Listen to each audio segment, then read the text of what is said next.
Good afternoon, and thank you for joining us at the Arts Council for Monterey County's Artist Spotlight. My name is Erin Lyman. I am the Programs and Events Coordinator, and I'm filling in for Karen Lee Garcia, our Programs Director, who is out this week.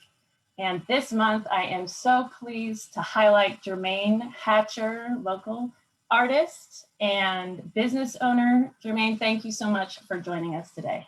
Thank you so much for having me.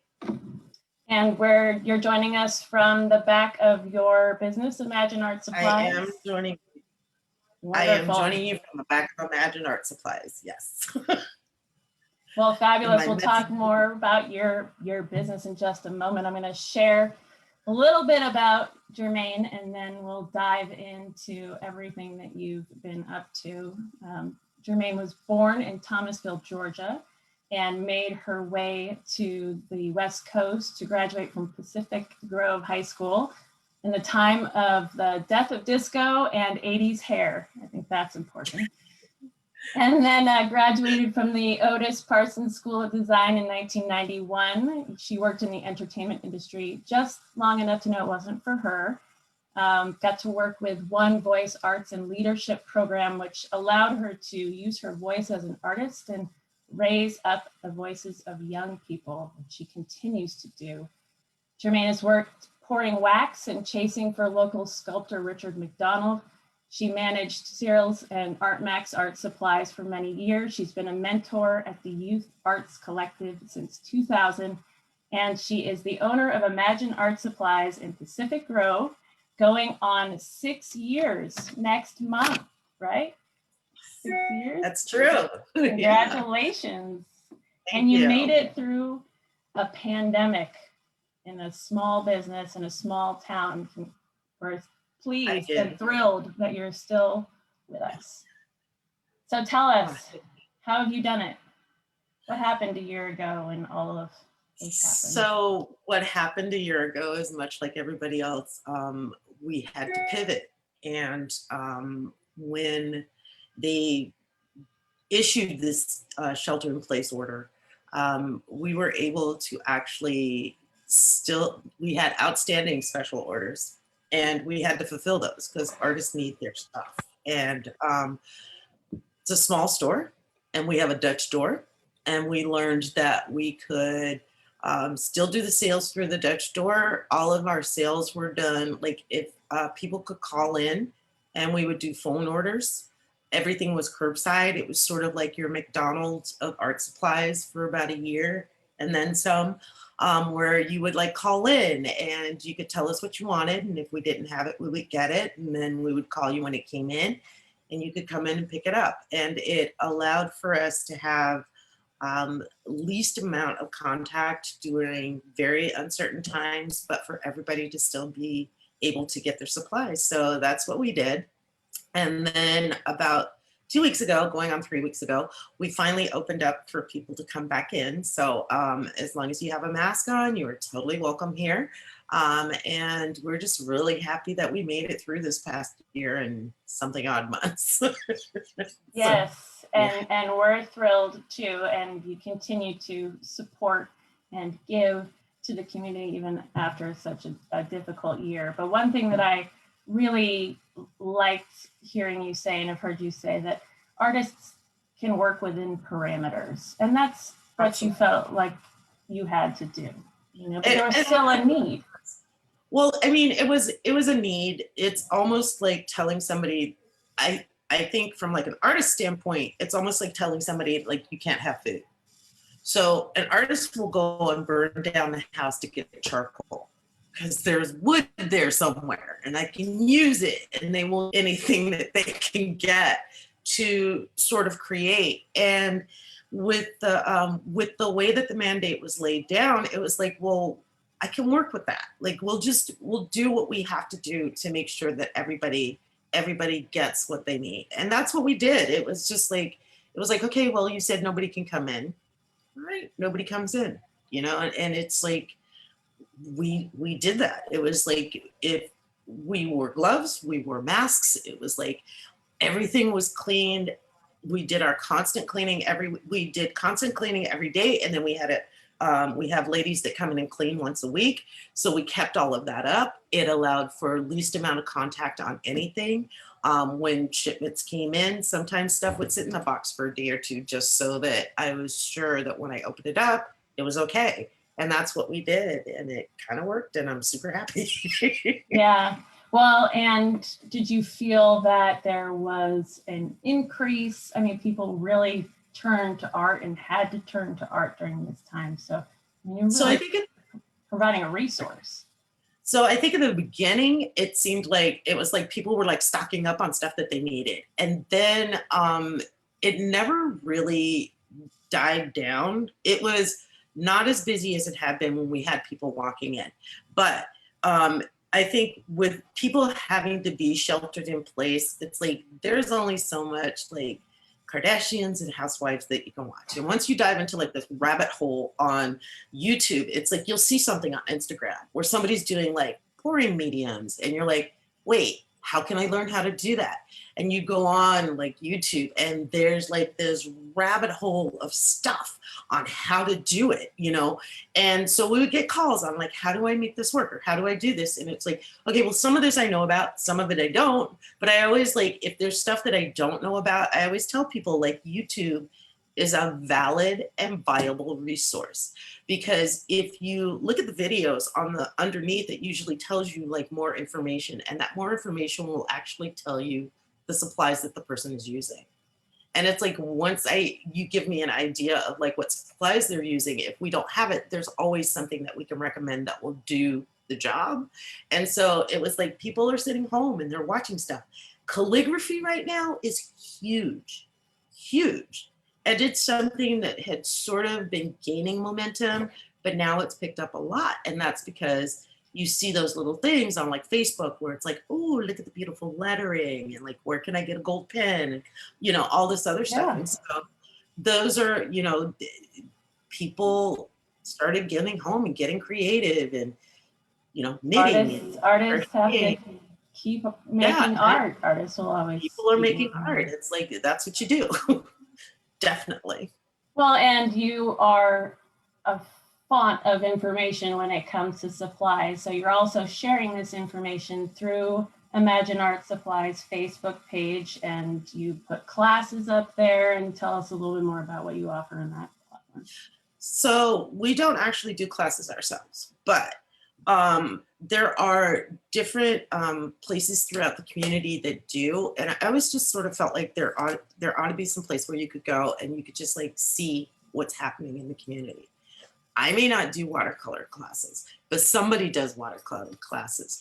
And if they send me that information, it automatically goes onto the Imagine Art Supply page, because that's like a really good resource for like learning how to do stuff or seeing who's teaching how to do it. A lot of stuff that's on there is like Golden Art Supplies or Golden Paints, because Golden Paints does video almost every month or every week actually. And they explain their product, and it's like, what better way to learn something than to go to the source of it? And so anytime I get stuff like that, I'm like, I totally share it, because I love learning about stuff like that. It's like, I may not do it, but I love learning about it.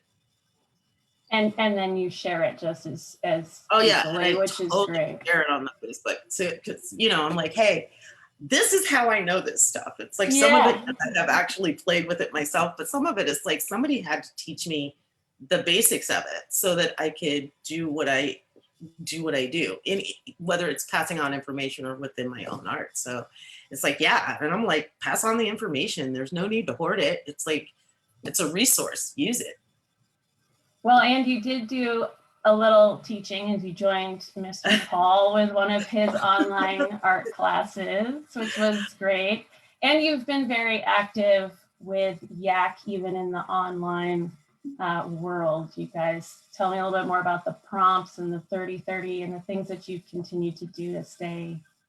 So you know, Yak is like really dear to my heart, and it's I'm fortunate enough to be a mentor. It's a community, and it's a community of young people that I just adore. But it's in order to maintain that community, you have to have some sort of contact. So what wound up happening with Yak is Yak went online, and we started doing Zoom meetings at least twice a week. When we were able to, we started doing outdoor meetups, and we kept to all the rules like 6 feet, masks, and all of that. And it allowed for conversation within this community of young people to keep in touch. And that was really important during the past year, is like keeping connections strong and working on maintaining connections. So with Yak, what we did was we've always, even in person, we did twice a year, we do 30 days, 30 drawings, which doesn't sound like much, but sometimes it can be like a bit of a struggle. So we did our 30-30, and we also did prompts. And the prompts were like, we see each other. And when we were doing those Zoom meetings, anything could pop up as a prompt. At one point, I think we were doing colors. Someone would send out this color, and you could do photographs, you could do drawings, you could do paintings, or whatever. Anything that struck your eye that referred back to that prompt, and then who's like one of the people that's over at Yak would post it, and she would post it under the prompts or under the 30-30. So. And let's backtrack a minute, because we talk about Yak very freely here, but it's a youth arts collective. Yes. And it's a age group that I feel like is underrepresented in COVID times, 14 to 22-year-olds who are right now, some of the prime parts of their young adulthood are being changed. And so it's a really important age group, and you've been working with them now for 20 years. So how did you and Meg and Marcia get involved in this amazing? So actually, pretty funny story. Meg and Marcia had just started Yak, and I was managing Cyril's over on Lighthouse. And Meg came into the store, and I met her, and she's like telling me about this place, and it's for art kids. And she was telling me what they did, and I really didn't know what she was talking about. I had no clue. I was like, oh my God, what is he, like, I kind of get it. I'm really, art supplies and young people, that's awesome. But what does this mean? And she invited me over to their first studio, which was over on Hart Now. And I went to an event that they had there, and my mind was blown. I mean, some of the most talented, funny, intelligent, compassionate young people I'd ever come across in my entire life. And they were amazingly talented, inspired, and scared the crap out of me. And I thought, oh my God, these are the people that are coming behind me, and they are going to kick my butt. So, after that, it was like anytime they had something over there, or anytime I could volunteer for anything or donate anything, it's like my first thought was always Yak. And then in 2013, when Art Max and Cyril's closed, Meg said, we'd like for you to be a mentor. And I was like, holy crap, this is awesome. So I had always worked with them in some way, but not necessarily officially as a mentor.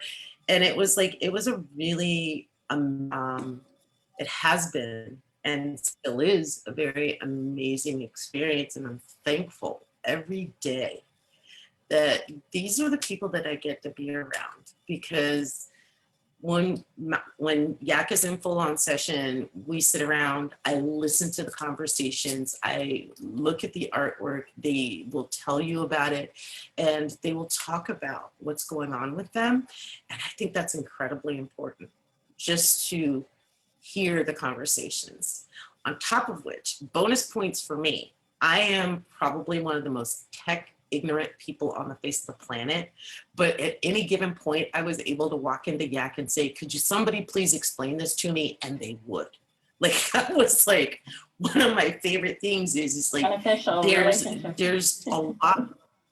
yeah, it's a lot. There's stuff that I don't understand. And it's like, I can ask and it's like, well, what does this mean?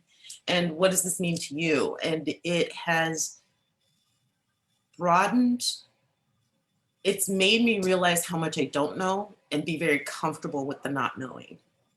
And I'm thankful for that. So, yeah. And they're thankful for you. And I've heard many parents and children who have been in YAC say that it saved their child's life. You know, it's really a space where people can be creative and be themselves and may not fit into the normal. And sometimes when YAC is in full effect, you guys are serving up to 60 of these youths at one time almost. And that's nothing, that's no small number of young people to be mentoring and listening to and giving them your attention. So, and as a mentor, you are also doing the prompts and you're also doing the 30-30. So you're participating in these. All of these, I have some photos to share. Let's see. Here you are with Mr. Paul. Anybody can check it out on YouTube. You give a nice tour of your store, and they make fun flowers together. Here are some of the YAC prompts. Oh, I got signed out. I don't know what that means. I hope everything's okay. Okay. Oh, that's interesting. So here we have yellow, purple, red, green, orange, blue, stripes, polka dots, and then here's some stuff that came out of those prompts. I found this when we were highlighting Meg and Marcia and wanted to bring it up again. And there you are, surrounded by Yaksters in an outdoor meetup in front of Colton Hall. Right, that's basically what it looked like. And then what is this last image here? Yeah. Oh, let's see. This is I have to. Oh, it's a Black Lives I'm Matter still seeing from prompts, your weekly so. prompts.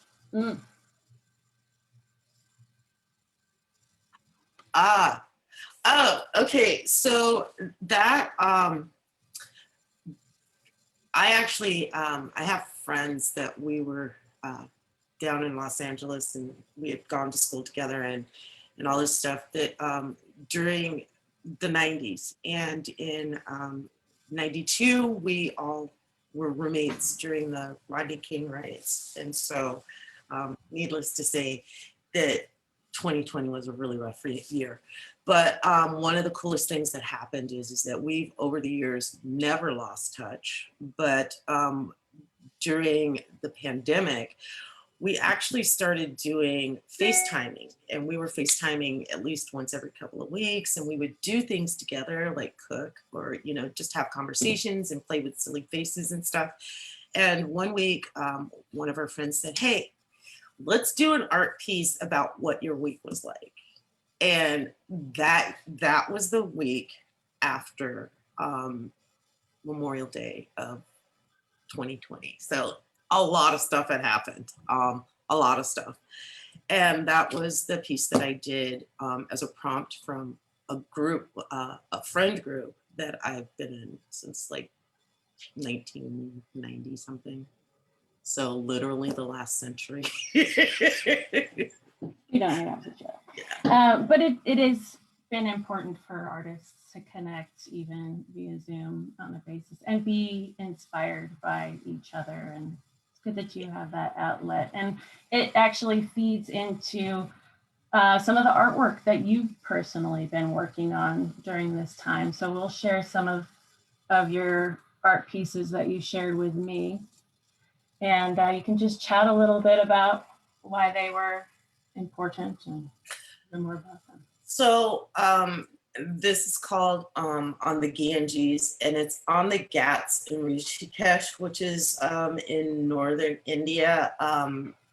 For a really long time, I was actually going to India every year for about 7 years. And then I opened the store and that was like no longer an option, but it was okay. And I love to travel. I love to travel where I don't understand the languages. So I have to rely on other senses to navigate. And India for me is like probably one of my favorite places to go. And so I initially went to India because it was there. And then I got there and realized how much there was, like it was huge. And so I started going back to go to different areas.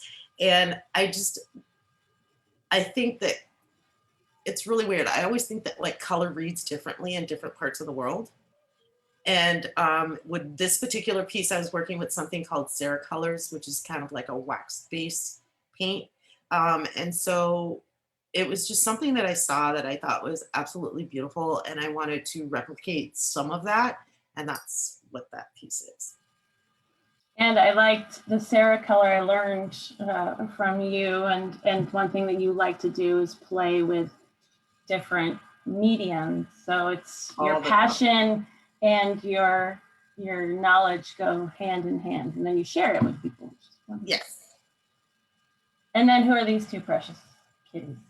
So Shadow is the one that's kind of behind the chair. That's Shadow. And then the one next to Shadow is Maya. Both of those were kitties that I house sat. And these were, we did a 30-30, and it was like, I just picked up a notebook and decided I was going to do pen and inks of animals that I house sat or babysat or I knew. And so I wound up with like this book of pen and ink drawings of different animals in my life.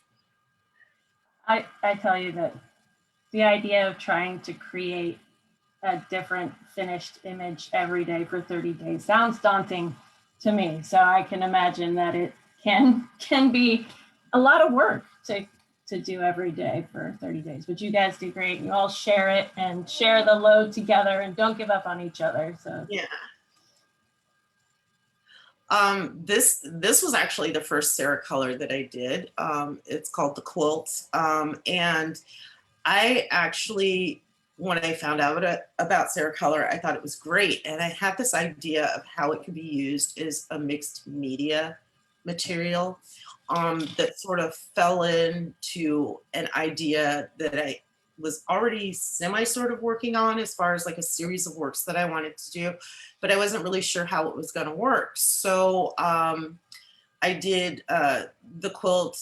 I was working with WPA photos, and this was a photo that I came across. And there's this beautiful quilt on the bed, but the quilt that I actually fell in love with was the paper that was used to line the wall. And so I was like, I'm going to try and see if I can do a mixed media piece out of this. And this was the result. And it's a newspaper, right? It's newspaper. It's Coast Weekly. I mean, some of it, I think there was like, because every artist has a collection of paper, some sort of paper. You know, it's like books, you have magazines, you have all this other stuff. And so I think I actually found like some really old newspapers in my studio too. It was just whatever I could get my hands on. This is Wes Brady. So Wes is sort of where I was going with an idea, and it ties into the work that I'm doing right now. I actually had this idea that I was going to teach myself how to draw cotton, and B, I was going to do like this amazing series of paintings of ex-slaves based on WPA photos and all this other stuff. And I had like this really grand idea of what that was going to look like. And then I started the process and I was like, oh my God, I don't know what I'm doing. So I had to step back and sort of reassess what I was doing and kind of start all over again. And in that process, I realized that I had never actually worked with faces of people of color before. So I was really starting from the beginning, and I went all the way back to doing charcoals, and I kept trying, in the meantime, to figure out like how I was going to use those charcoals and the pencil drawings in a color format. And so this was one of the pieces that I sort of, it's like a small study that I did while I was trying to figure out stuff. And I'm still trying to figure out stuff, but I'm getting better at it. Well, and you can see the cotton in the back. You're taking on two things at the same time, right? You're trying to teach yourself about the shadows and different faces, structures, and then depicting the hard and the soft of, and the meaning of cotton. And the meaning Here we have some more. So you went back to charcoal. So actually, that's actually graphite. But yeah, I went, sorry, this is West Brady. The other one was Tom Thomas. But I went back to, I did like this whole thing of just cotton, where I was trying to figure out like the bowl and all this other stuff.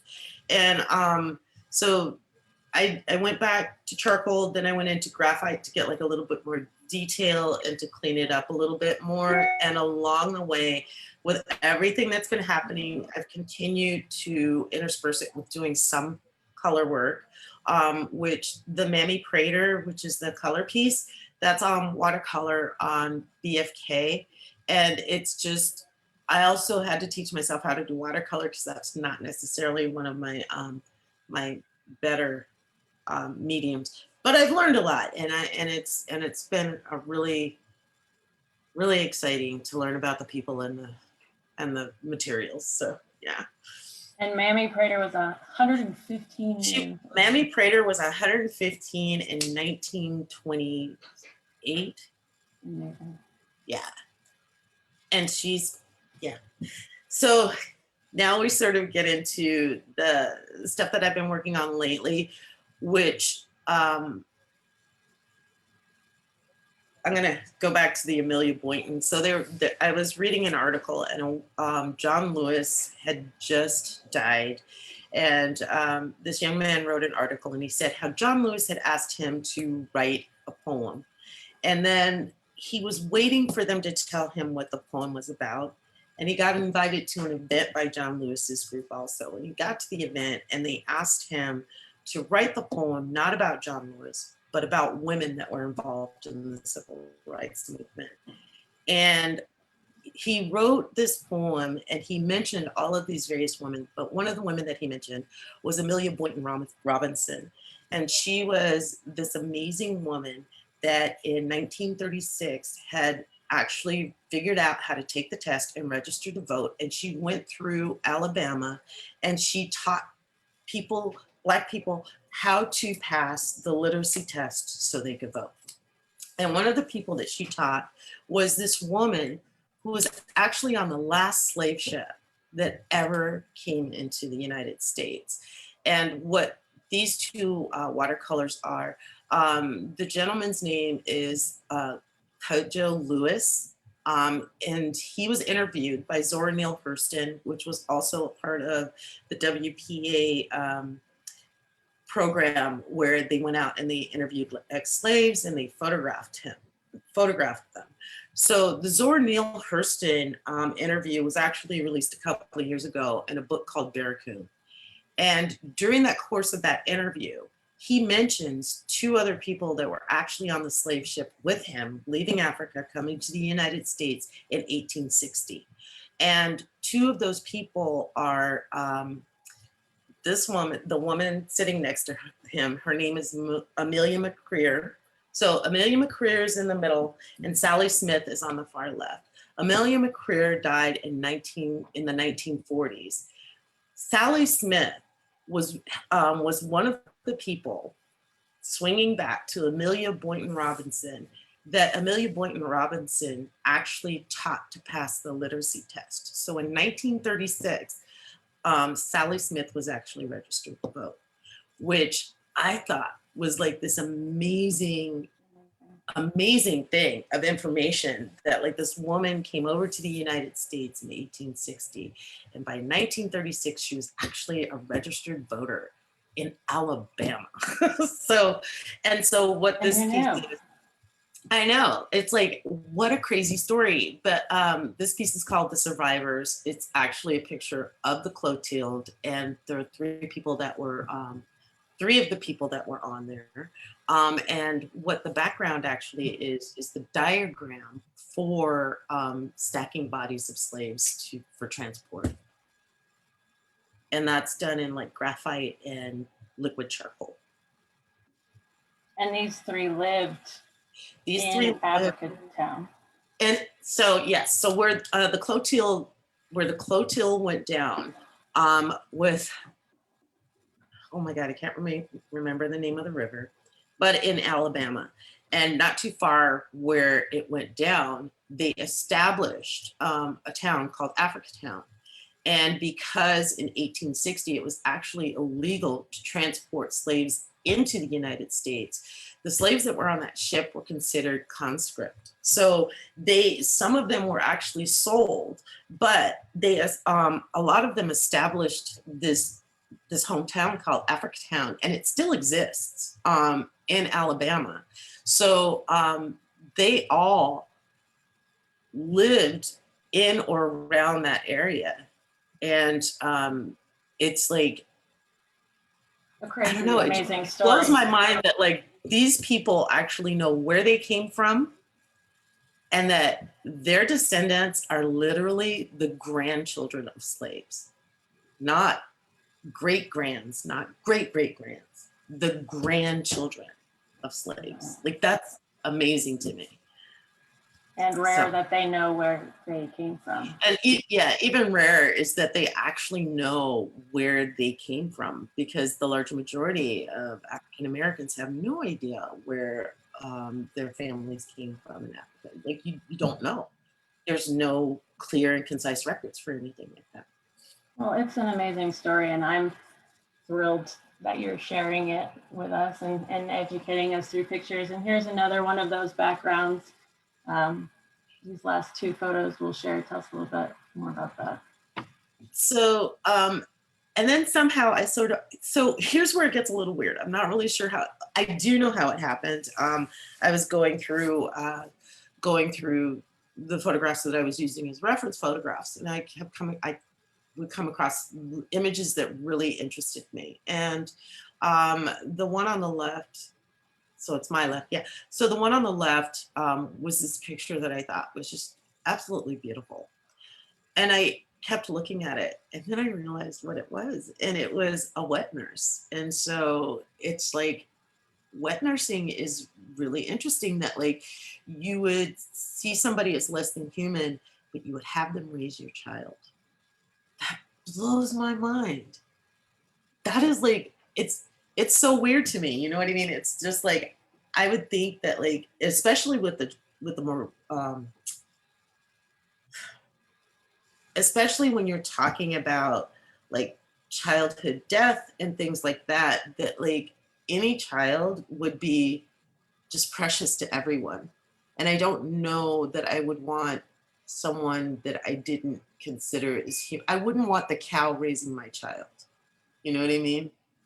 And so, yeah, so I think that's like really interesting. So I started coming across these pieces, and I was just like, the images appealed to me. I'm just going to work with them, and that's what I did. And thank you for sharing them with us too on your platforms. So let's talk a little bit about what's coming up. You have some exciting stuff in the works. Let's share more about what's happening. So there's all kinds of exciting things that are coming up. So right now, there's an art show that's coming up with Seaside City Hall, and that's going to be a virtual event. And I think that starts in June. I'm pretty sure that starts in June. Dates are not my forte. And we also have a really exciting auction coming up with Yak, and we have our summer show coming up at the Youth Arts Collective. So it's kind of it's going to be exciting. Like, there's so much interesting stuff going on. It's like, I'm almost like afraid to say, because I sort of think that will take away the surprise element, kind of like my outfit changes. But yeah, no, there's some amazing stuff coming up with Yak, because we do have the summer show coming up. And we also have like this auction that's coming up, and you'll get to see like a lot of the young people's artwork and the mentors and local artists. So it's a full-on fun fest is what that's going to be. And then a friend of mine, I've been doing some work with him, and Jason Fan is a local artist, and he builds human nests. So Jason right now is doing installation work on a series of nests that he's doing in Colorado and Kentucky, which is super exciting. And Yeah, then Jason, that is super exciting. I'm like, so have you been following the videos that he's been posting? I would say that I'm probably not up to speed Okay, on them. yeah, So. he's doing But I will now. yeah, because it's really interesting to see like the whole process of them like building the nests and stuff like that, which is like super cool. And then right now, I'm not involved with it, but I really would like to say thank you to the Hearts of Carmel, because there's a series of, they're doing some huge hearts that are coming out that are going to be super cool to see all over Carmel. So I'm really excited to just be able to work with the artists and stuff like that to make their visions happen, I guess. Yes, and we are so grateful. And I've heard that feedback from other artists that they come to Imagine Art Supply and they say, hey, I'm interested in watercolor, and you help them out, or hey, I want to try charcoals, and you give them all the information and all the choices. So thank you for mentoring the young people at YAC and the local up and coming artists and anybody who walks into Imagine Art Supplies. Anybody can join you there in Pacific Grove, and they can follow Imagine Art Supplies, and it's both at Imagine Art Supplies on Facebook and Instagram, and also Germain, you are on Facebook and Instagram. You can follow her art, and we will actually be covering the Hearts of Carmel in our June Artist Spotlight. Yay! Okay. So tune in June 9th. It's the second Wednesday of every month at noon, and we will be featuring some folks involved in that initiative.